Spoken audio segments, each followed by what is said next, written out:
तो यहाँ पर जो सनत कुमार हैं वो नारद को बता रहे हैं कि तेरे को यदि सत्य की खोज है तो तू पहले स्वयं अवेयर हो जा, सजग हो जा, क्योंकि तू जो कुछ भी, चाहे वो स्थूल या सूक्ष्म या संसार या संबंध व्यवहार, जो कुछ भी तू पूरे दिन प्रयोग कर रहा है, मेरे अलावा कुछ है ही नहीं, पर बस तू उनके प्रति सजग नहीं है, उसको जान नहीं पा रहा है।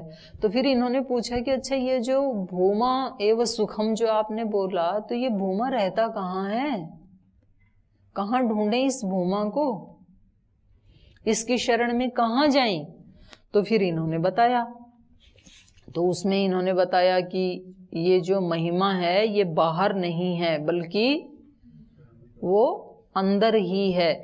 और फिर अंदर भी जाते हुए इन्होंने बताया कि देखो पहले आप इसके अपने पिंड में दर्शन करो और आपको पता लगेगा आपके पिंड में जो कुछ भी है, चाहे आशा है, स्मृति है, आकाश है, तेज है, जल है, बल है, ज्ञान विज्ञान है, ध्यान है, संकल्प है, मन है, वाणी है, ये सब किससे हैं?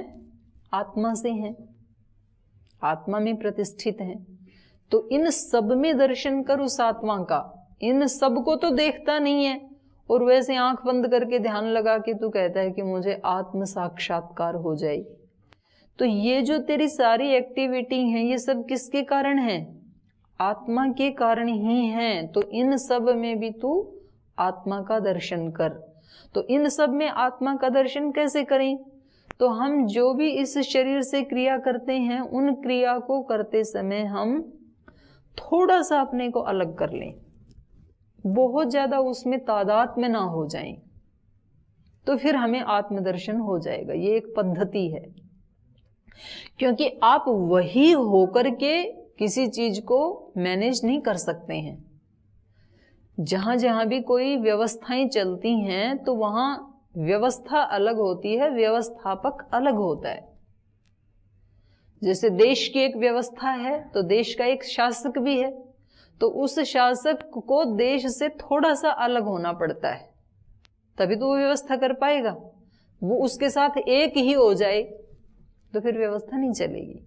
किसी ऑफिस में कोई बॉस है और कुछ वहां पर काम करने वाले कर्मचारी हैं, एम्प्लॉइज हैं, तो ये बॉस थोड़ा सा डिस्टेंस रखता है एम्प्लॉइज से। यदि उनके साथ एक ही हो जाए तो वो कुछ भी बात नहीं सुनेंगे उसकी, तो व्यवस्था चलेगी नहीं।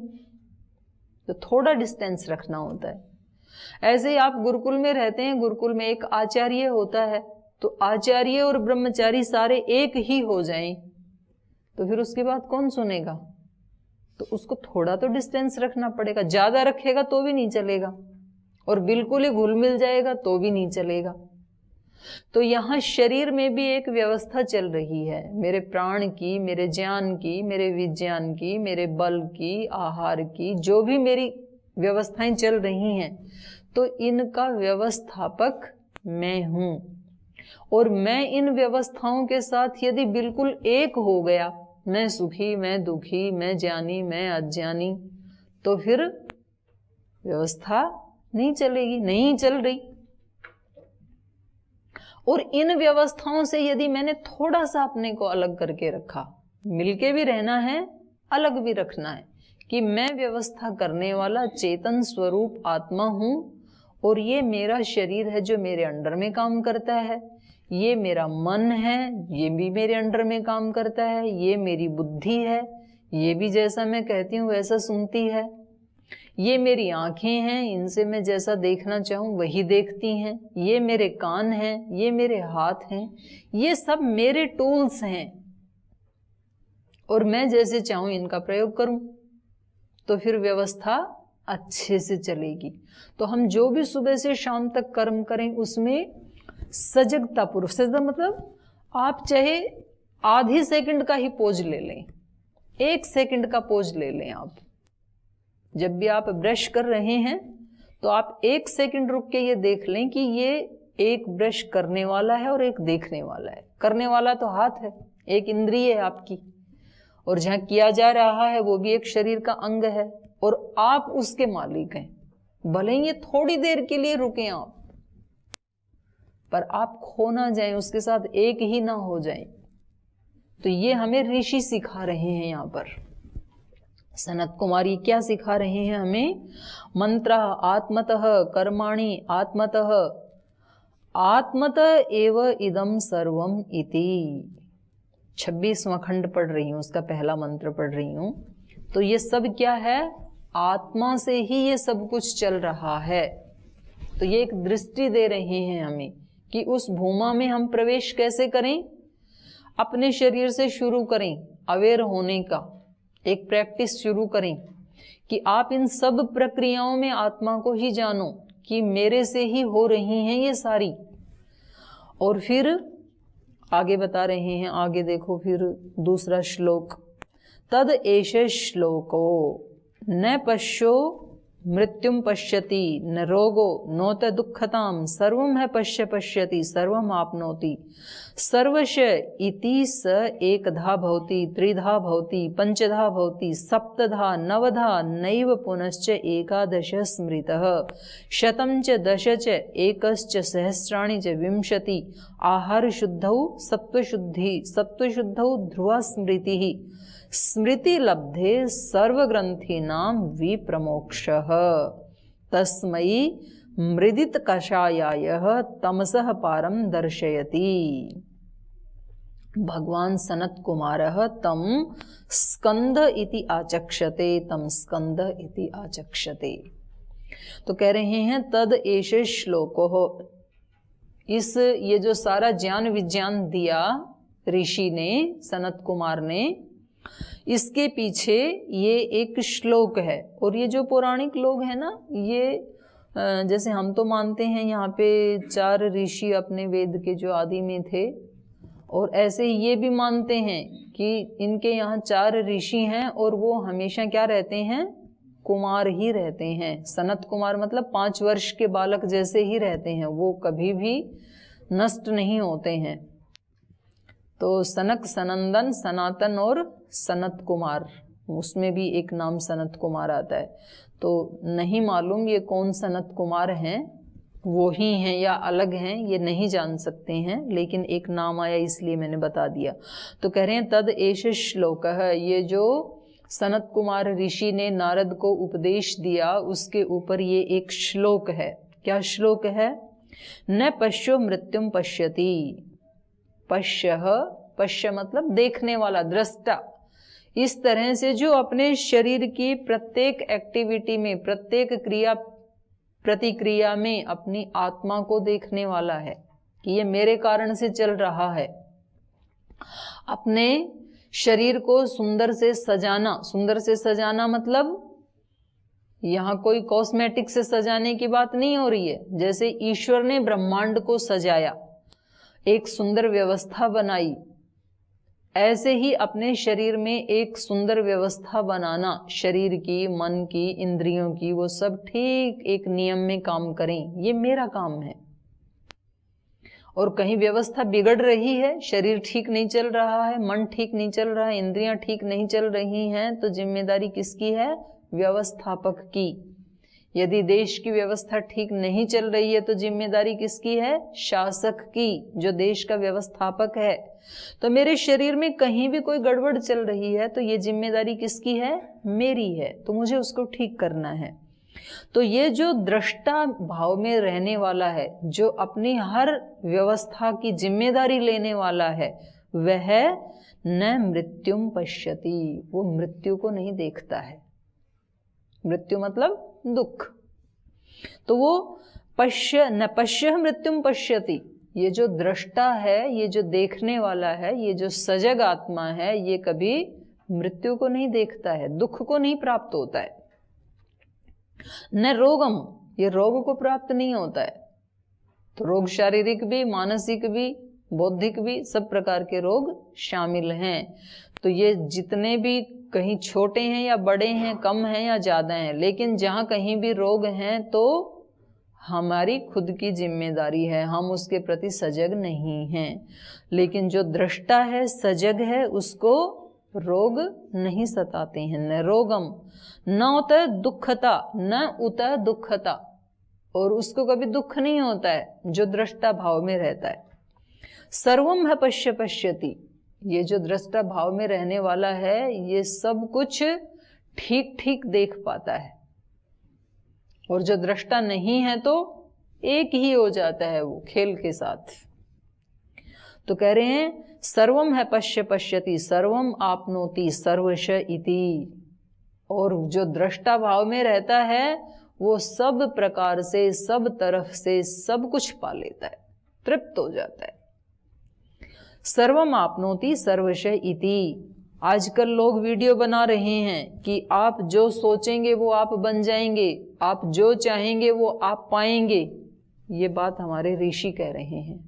सर्वम आपनोति सर्वश, ये जो दृष्टा भाव में, उसको चलाना आना तो चाहिए अपनी व्यवस्था को, वो सम्राट बने तो अपनी इस नगरी का, अपने इस साम्राज्य का, तो फिर वो सब कुछ पा सकता है इस मनुष्य योनि में, इस मनुष्य जीवन में। सर्वम आपनोति सर्वश इति स एकधा भवति, पहले उसका एक रूप होता है, और फिर स एकधा भवति त्रिधा भवति। एकधा माने पहले ब्रह्म अकेला ही था, ऐसे आया ना, और फिर उसने क्या किया, त्रिधा भवति, फिर तीन तत्वों को रचा। तो पहले एक ही होता है, फिर तीन को रचता है, तो तीन को रचता है मतलब प्रकृति भी अभिव्यक्त हो गई। फिर त्रिधा भवति पंचधा भवति, तो पंचधा का मतलब है फिर पांच भूत। सप्तधा भवति, सप्त ऋषि जो कहे जाते हैं, 7 प्रकार का ज्ञान। नवधा भक्ति, तो नवग्रह पूजा उनका भी कोई प्रतीक होगा, पता नहीं। तो नवधा भवति, पुनश्च एकादशः, और फिर 11 रूप वाला हो जाता है, तो इंद्रियों का विस्तार हो गया। पुनश्च एकादशः स्मृतः, ऐसे कहा गया है। तो कहने का अभिप्राय यहाँ ये है कि वो विस्तार को प्राप्त करता चला जाता है, जो दृष्टा भाव में रहने वाला, निर्लिप्त रहने वाला है। फिर आगे कहा शतम च दश च, वो फिर सैकड़ों हो जाता है। शतम माने 100 प्रकार की उसकी योग्यताएं हो जाती हैं। फिर शतम च दशश्च, वो 10 प्रकार का। दश च एकश्च माने 11। सहस्राणी च विंशति, हजार और विंशति ही 20। तो ये संख्या अभी समझ में नहीं आ रही है, किस दृष्टि से कह रहे हैं, इसके ऊपर अभी और चिंतन करने की आवश्यकता है।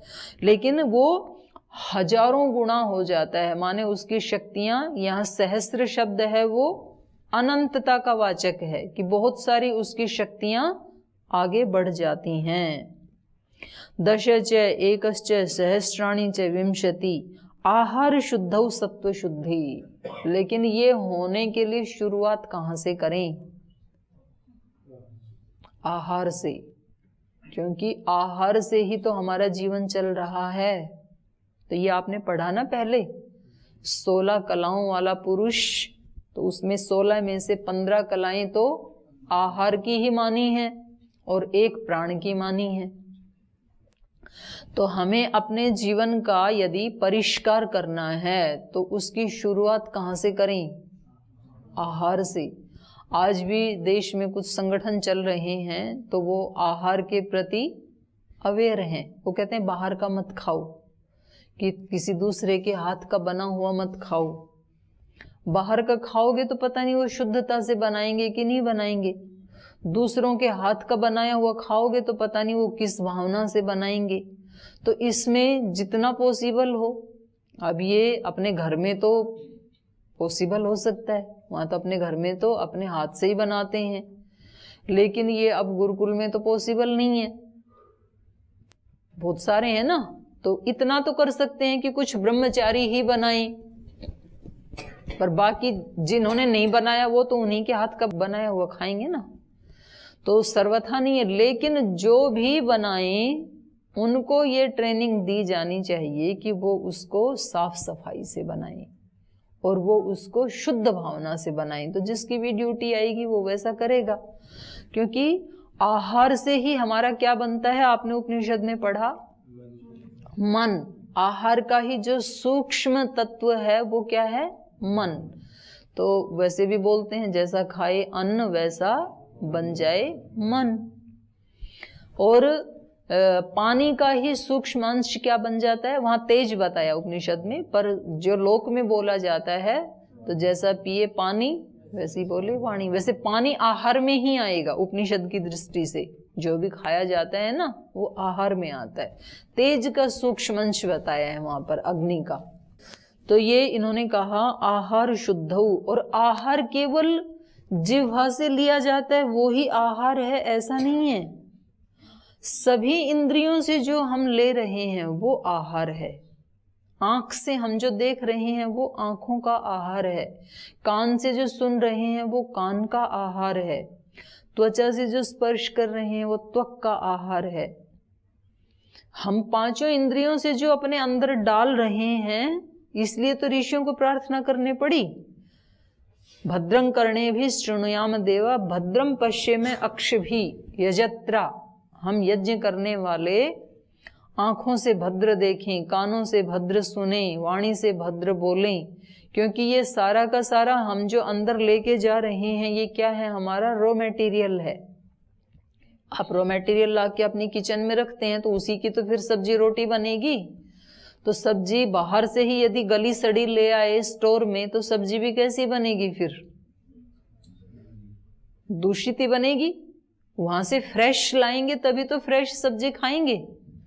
तो हम इन इंद्रियों के माध्यम से जितना फ्रेश अपने अंदर स्टोर करेंगे उतना फ्रेश ही तो जीवन में फिर हमारे कार्य व्यवहार होंगे।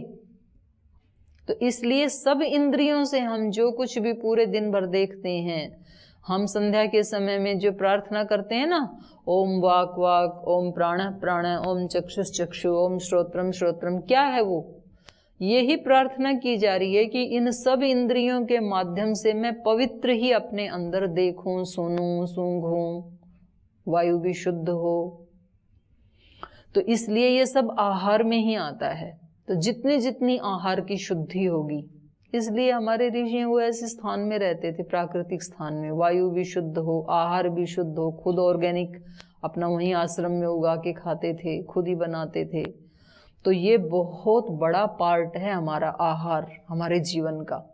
और न केवल खाने का बल्कि पांचों इंद्रियों से जो आहार लिया जाता है, बहुत बड़ा रोल है इसका आहार का। तो सभी इंद्रियों से हम क्या अंदर ले जाते हैं इसके प्रति अत्यंत सजग होने की आवश्यकता है। उसके साथ भाव भी जुड़ेगा, उसके साथ पदार्थ भी जुड़ेगा, उसके साथ विचार भी जुड़ेगा। इसलिए तो खाने के समय बोलने की मनाही की जाती है। खाना हमारे यहाँ कैसे खाया जाता है? एक यज्ञ की तरह से, एक धार्मिक अनुष्ठान की तरह। तो यहाँ उपनिषद में आपने पढ़ा, पहले ग्रास के समय मन में भाव क्या है? प्राणाय स्वाहा, अपानाय स्वाहा, व्यानाय स्वाहा। यज्ञ की तरह से खाना खाएं हम। इसलिए यहाँ भी ऋषि ने, इतने बड़े ऋषि ने सबसे पहले क्या कहा? आहार शुद्धो। नारद, आहार की शुद्धि पर ध्यान दो। कौन सा आहार ले रहे हो? आहार यदि शुद्ध होगा तो फिर सत्व शुद्धि ही, आपकी बुद्धि की शुद्धि होगी, सत्व की शुद्धि होगी। सत्व मतलब यहाँ पर बुद्धि। तो बुद्धि के ऊपर तो पूरा जीवन टिका हुआ है हमारा। जो भी हम निर्णय लेते हैं वो बुद्धि से ही लेते हैं। और निर्णय एक ऐसी चीज है, यदि आपने अच्छा निर्णय ले लिया तो मनुष्य जन्म धन्य धन्य हो जाएगा। और एक निर्णय गलत ले लिया यदि, तो सारा का सारा जीवन खाक में मिल जाएगा। अगर एक निर्णय ले लिया शराब पीने का, एक निर्णय ले लिया बीड़ी सिगरेट गुटखा खाने का, तो कुछ लोगों ने शिव के नाम पे ही नशे करने शुरू कर दिए। शिव तो भांग पीते थे। शिव भांग नहीं पीते थे। भांग पीने वाला व्यक्ति कभी लोक का कल्याण कर सकता है? तो जो नशा है ये, तो नशे को छोड़ने का भी आज त्योहार है, हमें संकल्प लेना चाहिए। महर्षि दयानंद की बोध रात्रि इससे जुड़ी हुई है।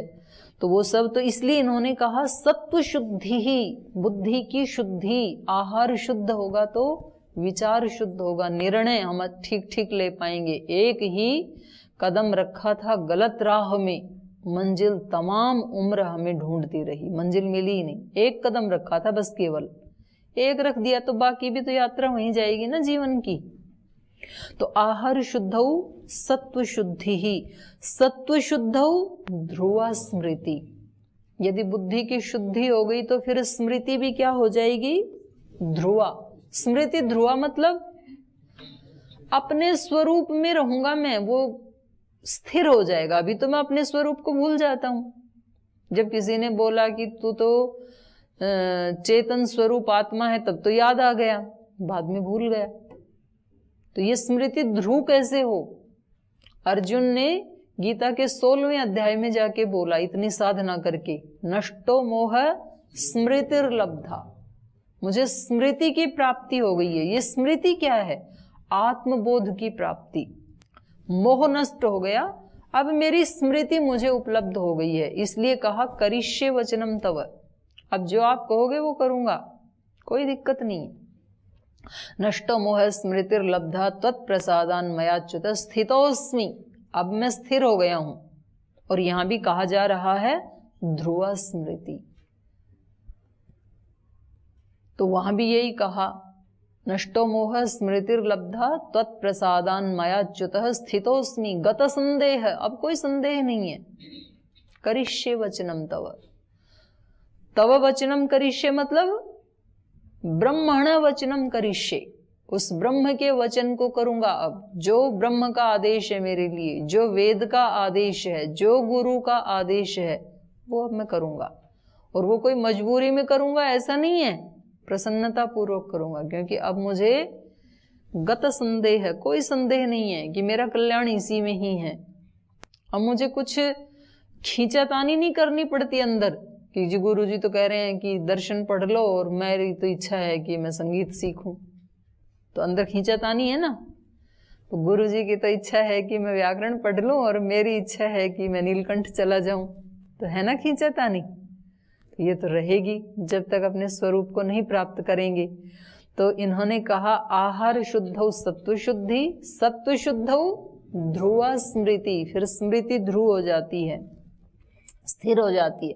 स्मृति लंबे, और जब किसी को ये स्मृति प्राप्त हो गई, स्मृति मतलब आत्म स्वरूप की प्राप्ति हो गई, जब मैंने अपने आप को जान लिया, तो फिर क्या होगा?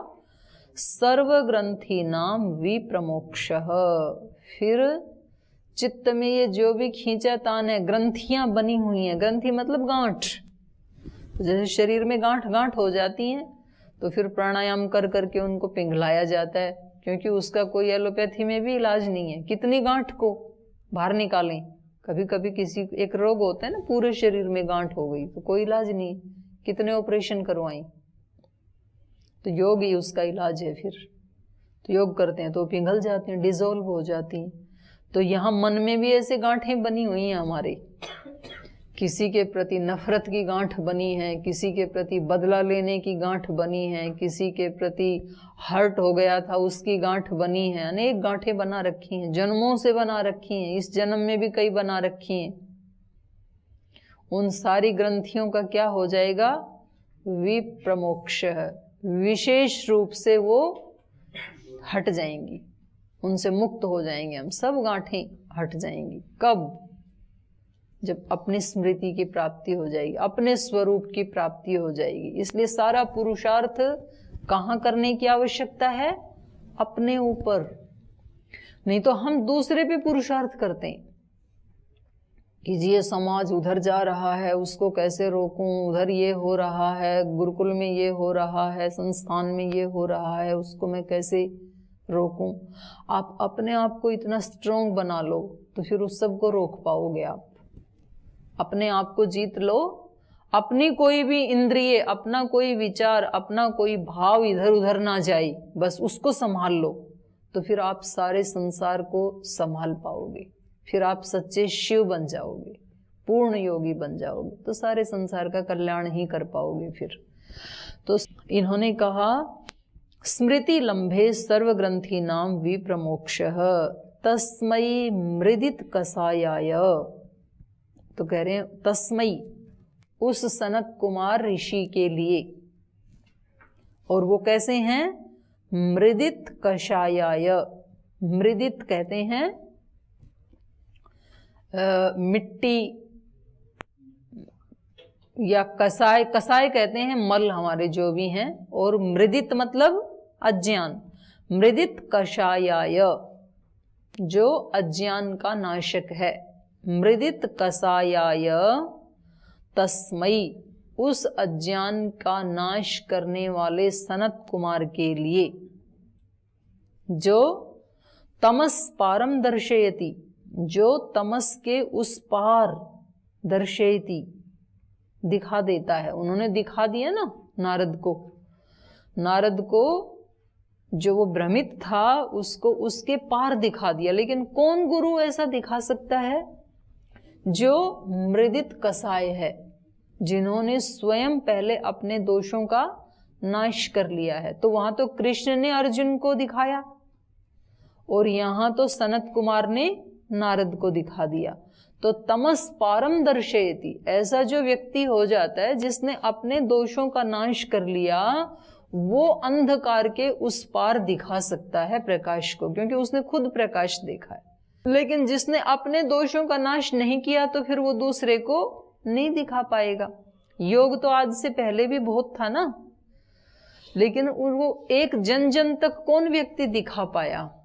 जिसने उस विषय में अपने अज्ञान का नाश कर लिया, जिसने उसको बहुत अपने जीवन में प्रचंडता से साध लिया, एक दिन भी मिस नहीं किया योग को।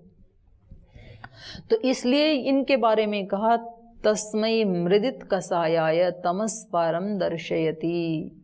उस भगवान सनत कुमार है, वो जो भगवान सनत कुमार हैं, जो मृदित कषाय हैं, वो जिन्होंने इनका मानसिक मल का दर्शन करके नारद को दर्शयति दिखा दिया, तम उस भगवान सनत कुमार के लिए स्कंद इति आचक्षते। स्कंद इति आचक्षते, स्कंद भी कहते हैं अज्ञान का नाश करने वाला, और ऊपर वाला जो मृदित कषाय है वो मानसिक अज्ञान का नाश करने वाला।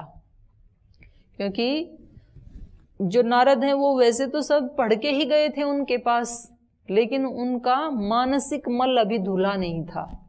मानसिक मल मतलब कोई उनमें कोई ऐसे खुरापात के विचार आते थे, ऐसे नहीं, पर वो जो स्थूल क्रियाएं हैं, स्थूल जीवन है, या ब्रह्मांड में जो हो रहा है, या अपने पिंड में जो हो रहा है, उसके प्रति वो जागरूक नहीं थे, उसके तरफ उनका ध्यान नहीं था। उन्होंने ये सोचा था कि इस ब्रह्मांड से और इस पिंड से अतिरिक्त कोई एक ईश्वर है जिसको मुझे जानना है, इससे अतिरिक्त कोई सत्य है। और हम सब ने भी ऐसी इमेज बना रखी है कि इस शरीर और इस जगत से अतिरिक्त कोई सत्य का स्वरूप है जिसे हमें जानना है। इसलिए हम कहते हैं छोड़ो सारे जगत को, छोड़ो शरीर को। तो यहाँ ऋषि ने इससे हमें एक दृष्टि दी है। मन के भी मलों का नाश किया है इन्होंने, और हमारे अज्ञान का भी नाश किया है। तो इसलिए इस सनत कुमार ऋषि के लिए क्या कहा जाता है? स्कंद इति आचक्षते। इस ऋषि को स्कंद कहा जाता है। स्कंद माने अज्ञान का नाश करने वाला। तो ये हमें भूमा के बारे में इन्होंने बताया। अब अगले खंड में ये कहेंगे कि उसकी प्राप्ति कहाँ करें। ये तो समझ में आ गया कि भूमा ही माने आत्मा जो है वो ही सब रोगों की एक दवा है, तो उसको ढूंढें कहाँ। तो ये बताएंगे कि उसकी उपलब्धि कहाँ होगी। एक दिन पहले भी बताया था कहाँ होगी, हृदय आकाश में। तो अगला ये प्रसंग हृदय आकाश में ढूंढने का चलेगा भूमा को। आज कक्षा को यहीं विराम देते हैं।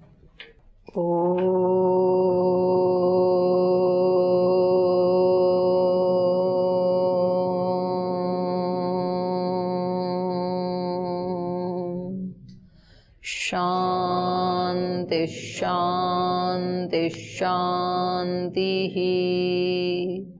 श्री गुरुभ्यो नमः।